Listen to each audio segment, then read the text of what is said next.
शिवछत्रपतींचा आशीर्वाद घेण्यासाठी आज महाराष्ट्रात आलेले अमित भाईंना छत्रपती शिवाजी महाराज की, छत्रपती शिवाजी महाराज की जय श्रीराम, जय श्रीराम। मी आपला जास्त वेळ न घेता आपले मुंबईचे तरुण तरफदार अध्यक्ष आशिषजींना विनंती करतो की आपण आपल्या ओजीश्वर वाडीने सर्वांना मार्गदर्शन करावं।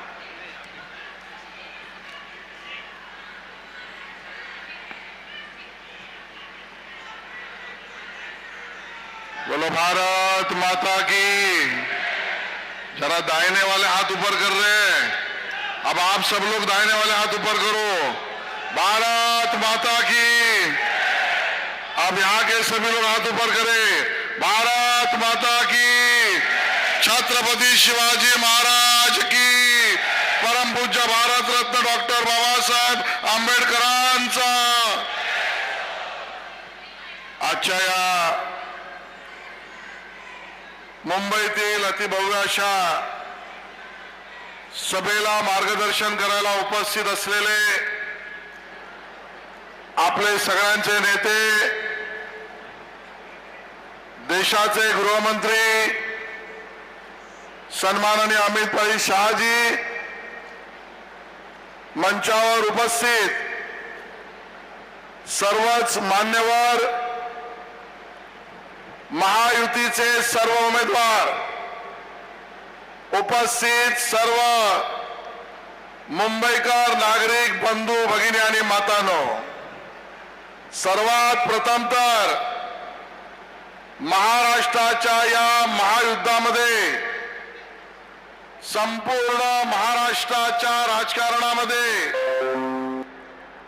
एक वैचारिक अशी ज्यांनी सुनामी या निवडणुकीच्या प्रचाराच्या माध्यमातून संपूर्ण महाराष्ट्रात आणली, असे आपले नेते माननीय अमित भाई शाह यांच्या स्वागतासाठी सगळ्यांनी जागेवर उभं राहून जोरदार टाळ्यांनी माननीय अमित भाई शाह यांचं या ठिकाणी स्वागत करूया आणि त्यांचा सन्मान सुद्धा करूया। अमित भाई, ये मुंबई की जनता इस चुनाव प्रचार की रैली में कई दिनों से आपके मुंह से उद्बोधन सुनना चाह रही है। मला याची पूर्ण कल्पना आहे। आपण आणि अमित भाईंच्या मध्ये मी जास्त वेळ घेतला तर ते योग्य ठरणार नाही, पण मी माझ्या कर्तव्याला चुकलो तर पापी ठरेन, म्हणून मी केवळ 5-6 मिनिटातच माझं भाषण त्या ठिकाणी समाप्त करणार आहे। मी तुम्हाला विनंती करायला आलोय, या मंचावर उपस्थित आमचे उमेदवार त्या ठिकाणी सुवर्णाताई करंजे या विक्रोळी विधानसभा मतदारसंघातून आमच्या उमेदवार आहेत। अशोक भाऊ हे आमचे भांडूप विधानसभा मतदारसंघातील उमेदवार आहेत। आमचे रामभाऊ कदम हे घाटकोपर पश्चिम विधानसभा मतदारसंघातून महायुतीचे उमेदवार आहेत। आमचे मिहीर कोटेचाजी मुलुंड विधानसभा मतदारसंघातील आमचे उमेदवार आहेत आणि परागभाई शाह घाटकोपर पूर्व मतदारसंघातील आमचे उमेदवार आहेत आणि आमचे सहकारी सुरेश पाटील आलेत ना, हे सुद्धा आज मंचावर उपस्थित आहेत।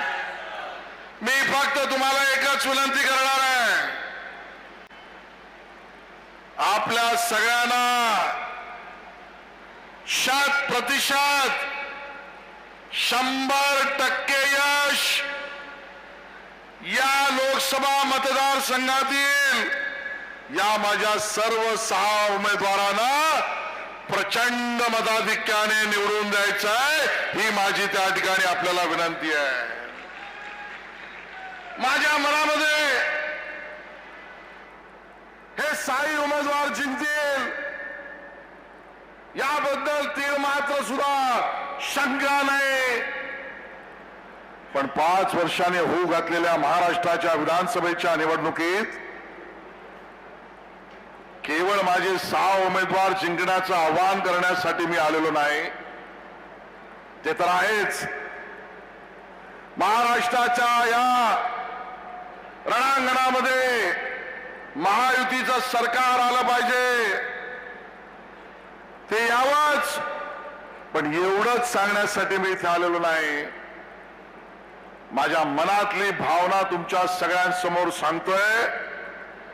या वेळेला असं मतदान करा, असं मतदान करा, असं मतदान करा की महाविकास आघाडीच्या विरोधामध्ये जनतेच्या मनातल्या भावना मतदान करा, असं मतदान करा, असं मतदान करा की महाविकास आघाडीच्या विरोधामध्ये जनतेच्या मनातल्या भावनांचं प्रतिबिंब करून या उभाटा सेना, राष्ट्रवादी काँग्रेस आणि काँग्रेसचा 100% बदला घ्या. ही निवडणूक या महाविकास आघाडीचा बदला घ्यायची आहे. आज कार्तिकी एकादशी आहे. परमपवित्र विठ्ठलाच्या चरणी, पांडुरंगाच्या चरणी नतमस्तक होणारी आमची पिढी आहे. हा आमचा समाज आहे. विठ्ठल विठ्ठल विठ्ठल विठ्ठल, पांडुरंग पांडुरंग पांडुरंग या नावाचे अभंग गायले पाहिजेत. ही आमची प्रथा परंपरा आहे. मी बदला घ्या यासाठी सांगतोय. किरीटभाई, मनोजभाईंना माहिती आहे, मुख्यमंत्री उद्धव ठाकरेजी होते. त्या काळामध्ये एकादशीला मुख्यमंत्र्यांचा सन्मान असतो.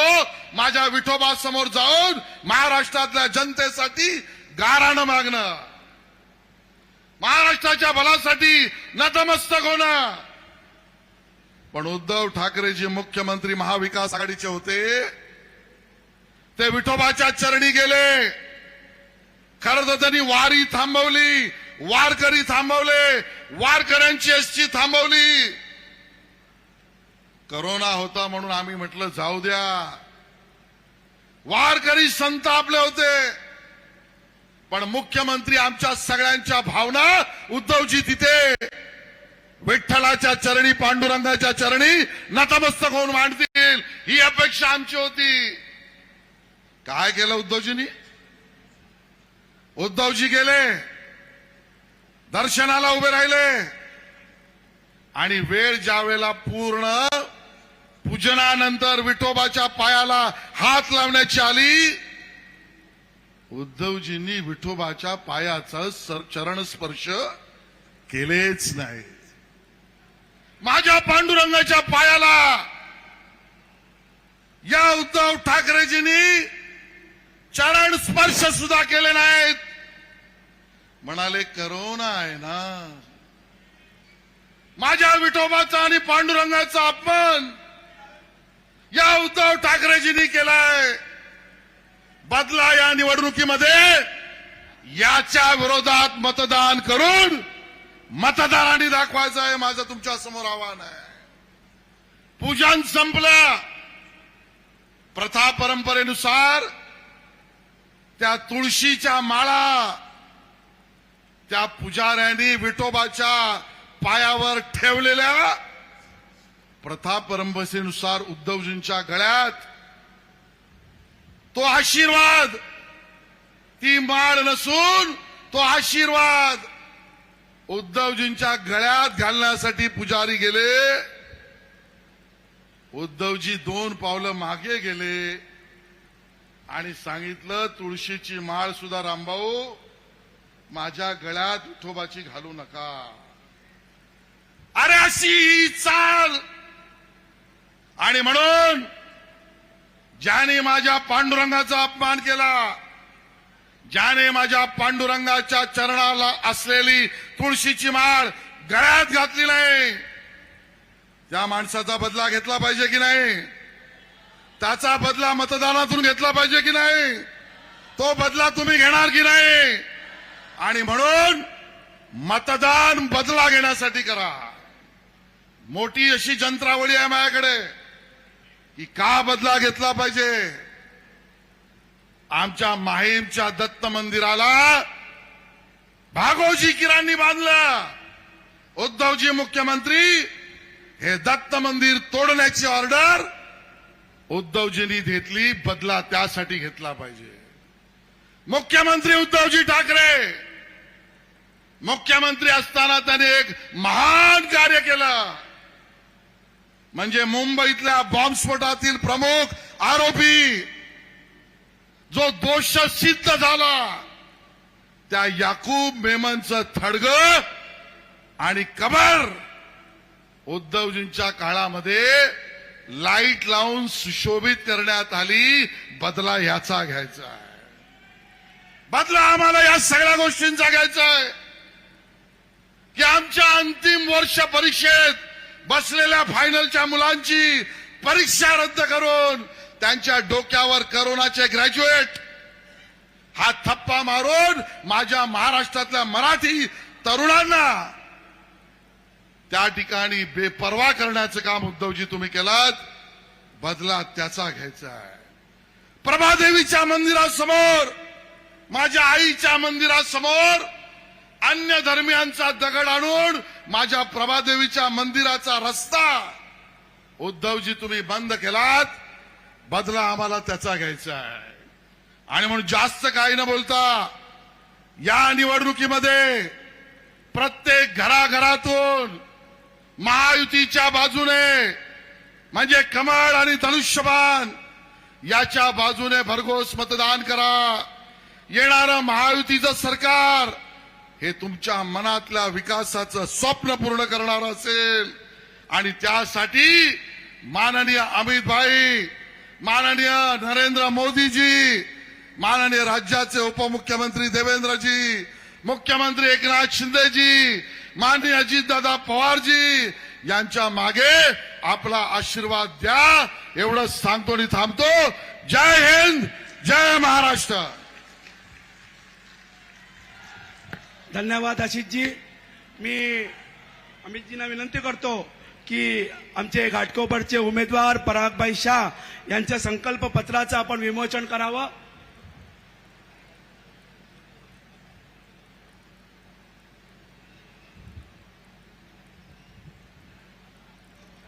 बोला भारत माता की वंदे. अमितभाई परागभाईंच्या विमोचन पत्राचं विमोचन करतायत. जोरदार टाळ्यांनी परागभाईंना आपण शुभेच्छा द्यायच्या आहेत.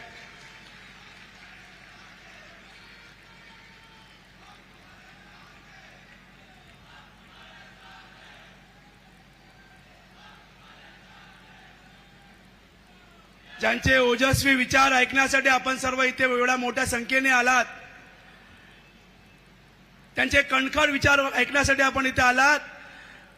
मी अमितभाईला विनंती करतो, जोरदार उठून आपण सर्वांनी जागेवर उठून अमितभाईंचं स्वागत करायचे आहे की आपण आम्हाला आपले कणखर विचार इथे मांडावेत.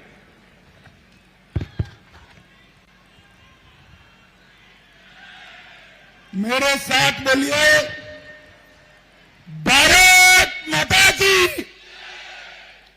क्यों भाई, मुंबई वालों की आवाज को क्या हो गया है? महायुति की सरकार बनानी है या नहीं बनानी है? मोदी जी के हाथ मजबूत करना है या नहीं करना है? तो ऐसी आवाज नहीं चलेगी.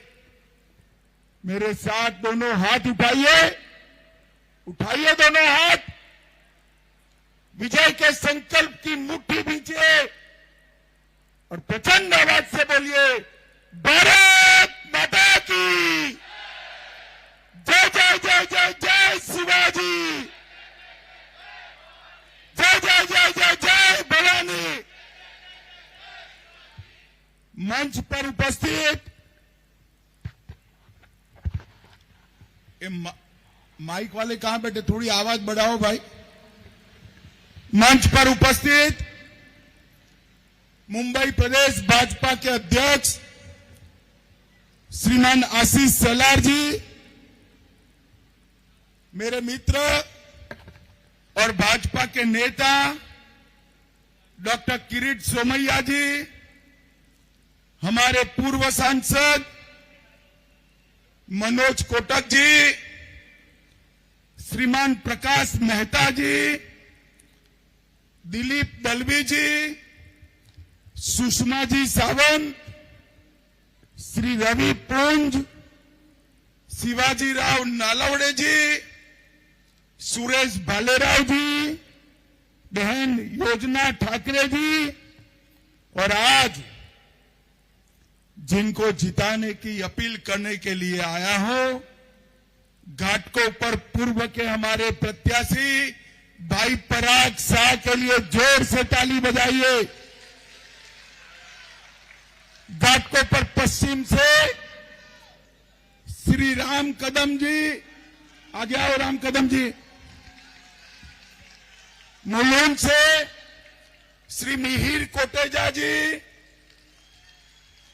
विक्रोली से बहन सुवर्णा करंजे जी, सुवर्णा जी आगे आइए, थोड़ा शब्द दिख पाए।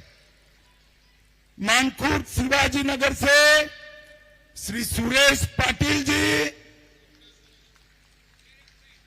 और भांडुप से श्री अशोक पाटिल जी, और आज के कार्यक्रम में इतनी बड़ी संख्या में आए हुए प्यारे भाइयों बहनों माताओं और मेरे जिगर के टुकड़े जैसे युवा मित्रों, आप सभी को मेरा राम राम।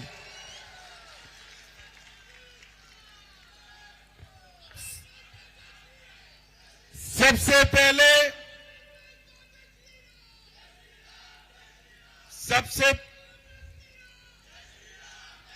भैया टीवी वाले अब बैठ जाओ, मैं यहीं रहकर खड़ा रहने वाला हूं। बैठ जाओ जरा सेट कर बैठ जाइए भाई, आप भी बैठ जाइए। अरे बैठ जाओ यार, मैं जिद्दी टाइप का आदमी हूं, बाद में ही बोलूंगा, बैठ जाओ। सबसे पहले मैं सिद्धि विनायक जी के चरणों में मेरा प्रणाम कर मेरी बात की शुरुआत करता हूं। मुंबा देवी और महालक्ष्मी माता को भी प्रणाम कर मेरी बात की शुरुआत करता हूं। भाइयों बहनों, ये महाराष्ट्र की भूमि जहां से छत्रपति शिवाजी महाराज ने पूरे देश को स्वराज, स्वधर्म और स्वभाषा का रास्ता दिखाया। छत्रपति शिवाजी महाराज, धर्म संरक्षक संभाजी महाराज, वीर सावरकर जी, तिलक महाराज, महात्मा फूले और डॉक्टर भीमराव अंबेडकर को भी प्रणाम कर मैं अपनी बात की शुरुआत करता हूं।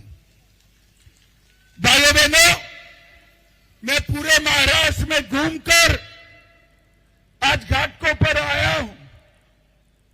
मैं विदर्भ में भी गया, पश्चिम महाराष्ट्र में भी गया, उत्तर महाराष्ट्र में भी गया, कोंकण में भी गया और मुंबई भी एक बार आकर गया। मैं आज आपको महाराष्ट्र चुनाव का परिणाम बताना चाहता हूं। घाटकों पर वालों, सुनना है क्या आपको?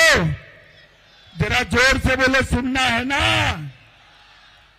तो मैं महाराष्ट्र की दीवारों पर बड़े बड़े अक्षरों से लिखा हुआ पढ़ पाता हूं, यहां महायुति की सरकार बनने जा रही है और अगाड़ी का सुपड़ा साफ होने वाला है।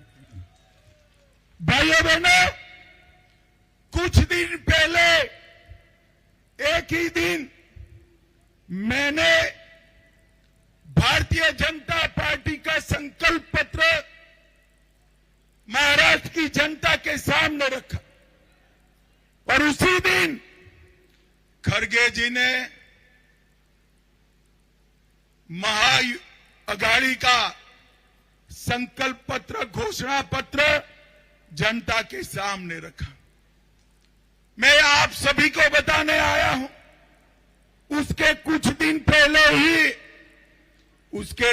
पहले ही खड़गे जी ने महाराष्ट्र कांग्रेस को कहा, वादे ऐसे करिए जो पूरे हो पाए, ऐसे वादे मत करिए कि जो पूरे न हो। अब मुझे बताओ, कांग्रेस के वादों पर कांग्रेस के राष्ट्रीय अध्यक्ष को भी भरोसा नहीं है। आपको है क्या? जरा जोर से बोलो, है क्या? और दूसरी ओर नरेंद्र मोदी जी का वादा होता है जो पत्थर पर लकीर होता है। भाइयों बहनों, मैं महाराष्ट्र की और मुंबई की घाटकोपर की जनता को कहकर जाता हूं कि मोदी जी के नेतृत्व में हमने जो वादे किए हैं वो सारे वादे समाप्त करने की मोदी की खुद की गारंटी है, मोदी जी की गारंटी है। और हमारा ट्रैक रिकॉर्ड है कि हमने जो वादे किए वो पूरे किए। घाटकोपर वालों, मुझे बताओ, पूरे देश में कोई मानता था कि कश्मीर से धारा 370 चली जाएगी?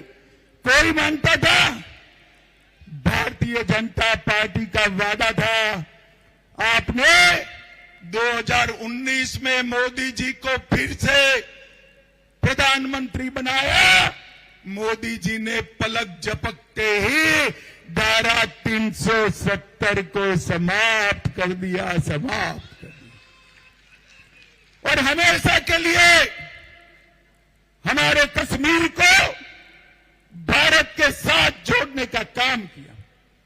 और मुझे बरोबर याद है, संसद में मैं जब धारा 370 का हटाने का बिल लेकर खड़ा हुआ, ये राहुल बाबा, शरद पवार जी की पार्टी, ममता बनर्जी की पार्टी, कांग्रेस पार्टी, अखिलेश यादव की पार्टी, स्टालिन जी की पार्टी और उद्धव शिवसेना, ये सभी के सभी काऊ करने लगे।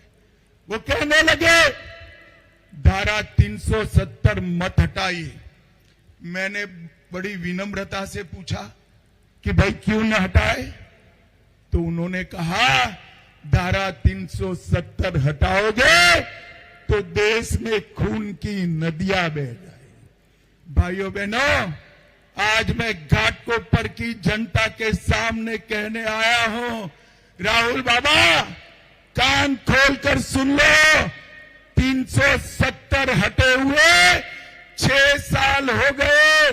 खून की नदियां छोड़ो, किसी की कंकर चलाने की हिम्मत नहीं है, कंकर चलाने। मोदी जी ने देश को आतंकवाद से मुक्त किया है। मोदी जी ने देश को नक्सलवाद से मुक्त किया है। और अभी कुछ दिन पहले कांग्रेस पार्टी ने प्रस्ताव किया कि धारा 370 वापिस लानी चाहिए। सबसे पहले तो मैं उद्धव ठाकरे को पूछना चाहता हूं, उद्धव जी जरा महाराष्ट्र की जनता के सामने आपका स्टैंड तय करो। धारा 370 वापिस लाना चाहते हो या नहीं लाना चाहते? खैर, उद्धव जी तो सत्ता के लिए कांग्रेस की गोदी में बैठे हैं, उनके जवाब की अपेक्षा मत करना। मगर मैं कहकर जाता हूं, राहुल बाबा, आप तो क्या, आपकी चौथी पीढ़ी भी आएगी, धारा 370 वापिस नहीं आएगी। भाइयों बहनों, भारतीय जनता पार्टी के लिए कश्मीर हमारी सत्ता से भी प्यारा मुद्दा है और कश्मीर के अंदर से आतंकवाद को समाप्त करने का काम हमारे नरेंद्र मोदी जी ने किया। भाइयों बहनों, भारतीय जनता पार्टी का वादा था कि हम अयोध्या में प्रभु श्री राम का मंदिर बनाएंगे। ये राहुल बाबा, 2019 के चुनाव में मैं पार्टी का अध्यक्ष था, पूरे देश में घूम घूम कर कहते थे कि मंदिर वहीं बनाएंगे, तिथि नहीं बताएंगे। और आपने 19 में मोदी जी को फिर से प्रधानमंत्री बनाया। 5 ही साल में केस भी जीता, भूमि पूजन भी किया, निर्माण भी किया और प्राण प्रतिष्ठा कर कर जय श्री राम कर दिया। हमारा मखौल उड़ाने वाले राहुल बाबा, शरद पवार, इनकी हिम्मत नहीं थी वहां जाने की, आज तक नहीं गए हैं। भाइयों बहनों, मोदी जी ने न केवल राम मंदिर का निर्माण किया, औरंगजेब ने तोड़ा हुआ काशी विश्वनाथ का कॉरिडोर भी फिर से बनाने का काम नरेंद्र मोदी जी ने किया। इसके साथ साथ सोमनाथ का मंदिर जो बना हुआ है, इसको फिर से सोने का बनाने का काम भी अब चालू हो गया है। भाइयों, चालू हो गया है। भारतीय जनता पार्टी ने हमारे संस्कृति के मान बिंदुओं की रक्षा करने का काम किया है। भाइयों बहनों, मुझे बताओ जरा, ये ट्रिपल तलाक मोदी जी ने हटाया, ठीक किया या बुरा किया? अरे जोर से बोलो, ट्रिपल तलाक हटना चाहिए था या नहीं हटना चाहिए था? हम ट्रिपल तलाक हटा रहे थे। ये कांग्रेस पार्टी, शिवसेना, सभी लोग विरोध कर रहे थे, उनका काम ही विरोध करने का है। भाइयों बहनों, बांग्लादेश, पाकिस्तान, अफगानिस्तान, यहां से हमारे करोड़ों हिंदू सिख भाई आए हैं, उनको नागरिकता देनी चाहिए या नहीं देनी चाहिए? जरा जोर से बोलो, देनी चाहिए या नहीं देनी चाहिए? मोदी जी इसके लिए सीए लेकर आए, ये तीनों की तिकड़ी ने इसका भी विरोध किया। भाइयों बहनों, अभी हमारी सरकार ने पार्लियामेंट में वक्फ बोर्ड के कानून में सुधार का बिल रखा है। कुछ दिन पहले कर्नाटक, जहां कांग्रेस की सरकार है, वहां वक्फ बोर्ड ने गांव के गांव वक्फ की संपत्ति घोषित कर दी। कई मंदिर, कई सारे लोगों के घर, किसानों की भूमि वक्फ की संपत्ति घोषित कर दी। ये सुधार होने के बाद कोई आपकी संपत्ति को वक्फ की संपत्ति घोषित नहीं करेगा। घाटकोपर वालों, मुझे बताओ, ये सुधार करना चाहिए या नहीं करना चाहिए? जोर से बोलो, करना चाहिए या नहीं करना चाहिए? ये राहुल बाबा, सुप्रिया सुरे, संजय राउत सभी इसका विरोध करते हैं, मगर मैं कह कर जाता हूं, इनको विरोध करने दीजिए। नरेंद्र मोदी सरकार वक्फ का कानून डंके की चोट पर बदलने वाली है, डंके की चोट पर बदलने वाली। किसी भी की जमीन, किसी का भी मकान इस तरह से वक्फ की संपत्ति नहीं बन सकता। ये भारत है, आजाद भारत है, किसी को इसकी परमिशन नहीं है। भाइयों बहनों, अभी अभी उलेमाओं का एक बड़ा हुजूम, उलेमाओं का बड़ा हुजूम अभी अभी कांग्रेस के अध्यक्ष को मिला और कांग्रेस के अध्यक्ष ने उनको आवेदन पत्र दिया। उलेमाओं के हुजूम ने, और इसमें क्या मांगा? इसमें मांगा कि मुसलमानों को 10% आरक्षण देना चाहिए। अब भाइयों बहनों, मेरी बात ध्यान से सुनना। इस देश में 50% आरक्षण हो चुका है और इसमें अगर आप 10% मुसलमानों को देना चाहते हो तो किसी का काटना पड़ेगा। किसना काटेंगे? ओबीसी का काटेंगे, दलित का काटेंगे, आदिवासी का काटेंगे और उनकी वोट बैंक को आरक्षण देंगे। हमारा संविधान धर्म के आधार पर रिजर्वेशन की परमिशन नहीं देता है। मैं आज घाटकोपर की जनता को कहकर जाता हूं, जितना जोर लगाना है उतना ये राहुल बाबा एंड कंपनी लगा दे। हम माइनॉरिटी को आरक्षण नहीं मिलने देंगे, नहीं मिलने देंगे। ये भारतीय जनता पार्टी का संकल्प है। भाइयों बहनों, इन्होंने वक्फ बोर्ड के विकास के लिए 1000 करोड़ मांगा। मस्जिद के मौलाना को 15,000 देने की बात की है। अरे उद्धव बाबू, इसके लिए पैसा है, महाराष्ट्र के विकास के लिए पैसा नहीं है। मैं आज बताने आया हूं, अगर देश में नरेंद्र मोदी जी की सरकार न होती, यहां पहले देवेंद्र फडणवीस जी की और अब देवेंद्र फडणवीस और एकनाथ शिंदे की सरकार न होती तो मुंबई रहने जैसा न रहा होता। भाइयों बहनों, मुझे बताओ, मैं अब जो काम कहने जा रहा हूं वो काम के बगैर मुंबई की स्थिति कैसी होती? 18,600 करोड़ से 22 किलोमीटर लंबा अटल बिहारी वाजपेयी अटल सेतु हमारी सरकार ने पूरा कर दिया। इससे मुंबई को फायदा हुआ है या नहीं हुआ है? जरा जोर से बोलो, हुआ है या नहीं हुआ है? मुंबई अहमदाबाद देश की पहली हाई स्पीड रेलवे बनने वाली है। इससे मुंबई को फायदा होगा या नहीं होगा?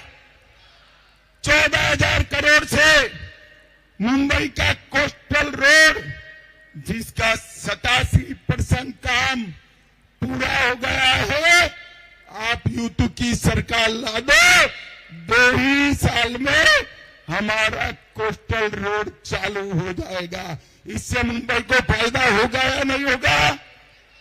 समृद्धि महामार्ग 60,000 करोड़ का 98% काम पूरा हो गया है। घंटों बच जाएंगे, 10 जिलों से ये गुजरेगा। इससे मुंबई का व्यापार बढ़ेगा।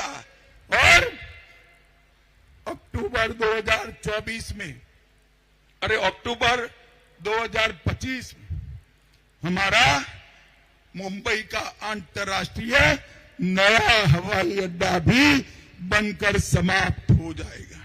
भाइयों बहनों, मुंबई मेट्रो रेल परियोजना, इसके साथ साथ मरीन ड्राइव सुरंग परियोजना और धारावी का पुनः विकास, ये सारे काम मुझे बताओ जरा, मुझे बताओ, अघाड़ी वाले कर सकते हैं क्या? जोर से बोलो, कर सकते हैं?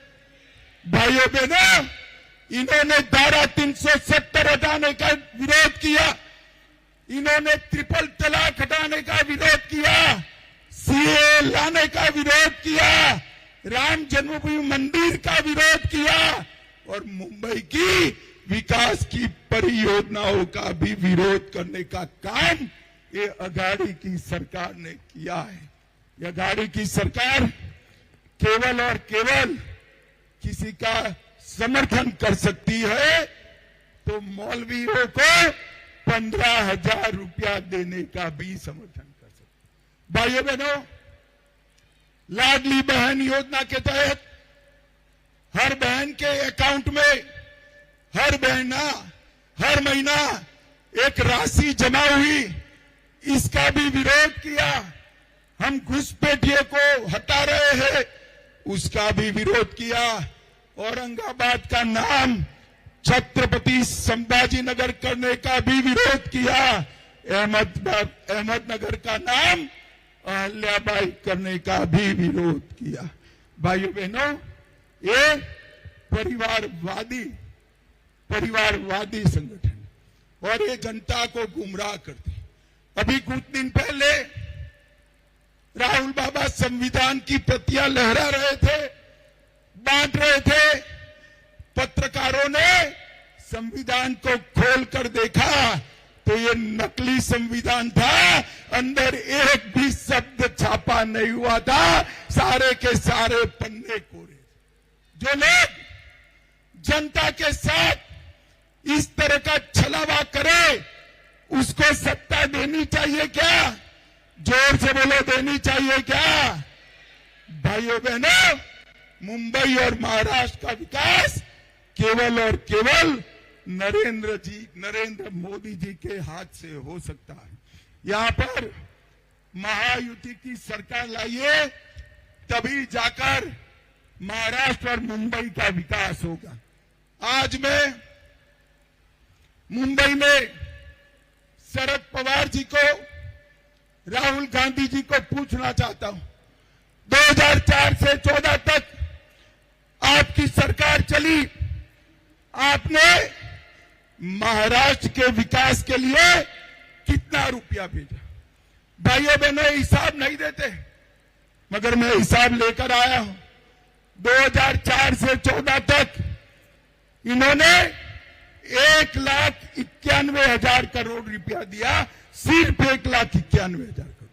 और 14 से 24 में मोदी जी ने 1,91,000 करोड़ के सामने 10,15,890 करोड़ रुपया देने का काम किया।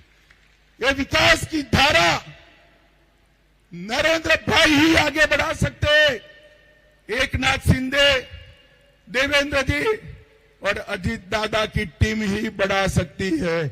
और अंत में मैं ये पूछना चाहता हूं, भाइयों बहनों, क्या आपको लगता है कि राहुल बाबा के नेतृत्व में अघाड़ी देश को सुरक्षित कर सकती है क्या? जोर से बोलो, कर सकती है? आतंकवाद का खात्मा कर सकती है? नक्सलवाद का खात्मा कर सकती है? उनके समय में आए दिन पाकिस्तान से आतंकवादी आकर बम धमाके कर पाकिस्तान चले जाते थे। नरेंद्र मोदी जी की सरकार बनाई, उरी और पुलवामा में हमला हुआ, 10 ही दिन में पाकिस्तान के घर में घुसकर सर्जिकल स्ट्राइक और एयर स्ट्राइक कर आतंकवादियों का हिसाब किताब चुकता करने का काम नरेंद्र मोदी जी ने किया है। ये वोट बैंक की लालच में देश को असुरक्षित करेंगे। इनके हाथ में ना महाराष्ट्र सुरक्षित है, ना देश सुरक्षित है। भाइयों बहनों, मोदी जी ने महाराष्ट्र के संपूर्ण विकास का वादा किया। अभी अभी वाडवान में 70,000 करोड़ से महाराष्ट्र का, सिर्फ महाराष्ट्र का नहीं, एशिया का सबसे बड़ा पोर्ट बनाने का निर्णय नरेंद्र मोदी जी ने दिया है, जो मुंबई और पूरे महाराष्ट्र का विकास करेगा। भाइयों बहनों, मैं अंत में इतना ही कहना आया, इन लोगों के झूठे वादे और गुमराह करने वाली बातों में मत आइएगा। नरेंद्र मोदी जी ने हमारे अर्थतंत्र को 11वें नंबर से 5वें नंबर पर पहुंचाया है और 2027 में हमारा अर्थतंत्र दुनिया का तीसरे नंबर का अर्थतंत्र बनेगा, तीसरे नंबर का। देश को समृद्ध और सुरक्षित बनाने के लिए नरेंद्र मोदी जी के हाथ मजबूत करिए और नरेंद्र मोदी जी के हाथ मजबूत करने के लिए देवेंद्र फडणवीस, एकनाथ शिंदे और अजीत दादा की महायुति की सरकार बनाइए। मुझे बताओ घाटकोपर वालों, 20 तारीख को कमल के निशान पर बटन दबाएंगे क्या? जरा जोर से बोलो, दबाएंगे? भाजपा के सारे प्रत्याशियों को जिताएंगे, महायुति की सरकार बनाएंगे, मोदी जी के हाथ मजबूत करेंगे। तो मेरे साथ दोनों हाथ उठाइए, उठाइए दोनों हाथ, विजय के संकल्प की मुट्ठी बीजिए और बोलिए जय श्री राम, जय जय श्री राम। भारत माता की, भारत माता की, वंदे वंदे। घाटकोपर वालों का बहुत बहुत धन्यवाद, प्रणाम। धन्यवाद अमित जी, आपकी इस ओजस्वी वाणी को विचार लेके हम आपको विश्वास दिलाते हैं कि महायुति की सभी सीट यहां से चुन के आएगी। सर्वांनी महाराष्ट्र गीतासाठी उभं राहावं, महाराष्ट्र गीत, सर्वांनी महाराष्ट्र गीतासाठी आपल्या जागेवर उभं राहावं। भारत माता की, महाराष्ट्र गीत चालू करावं।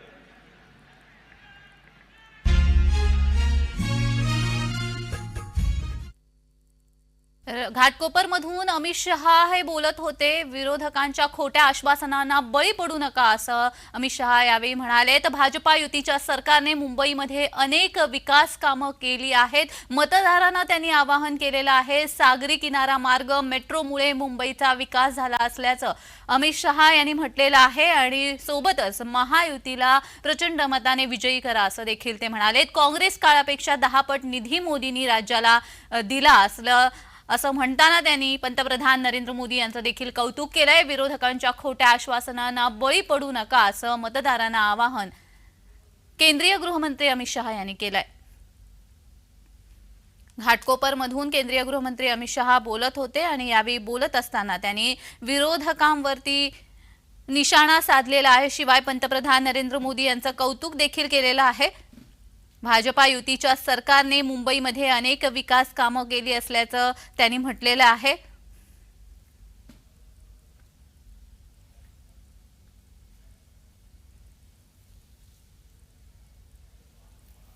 भाषणाच्या सुरुवातीलाच अमित शहा यांनी शिवरायांचा जयघोष केला होता। राज्यामध्ये महायुतीचं सरकार येणार असा दावा त्यांनी केलेला आहे। महाविकास आघाडीचा सुपडा साफ होणार असं वक्तव्य अमित शहा यांनी केलेलं आहे। तर काँग्रेसवर कुणाचाही विश्वास नसल्याचं अमित शहा म्हणाले, पण मोदींचं आश्वासन म्हणजे काळ्या दगडावरची रेष असल्याचं देखील त्यांनी म्हटलेलं आहे।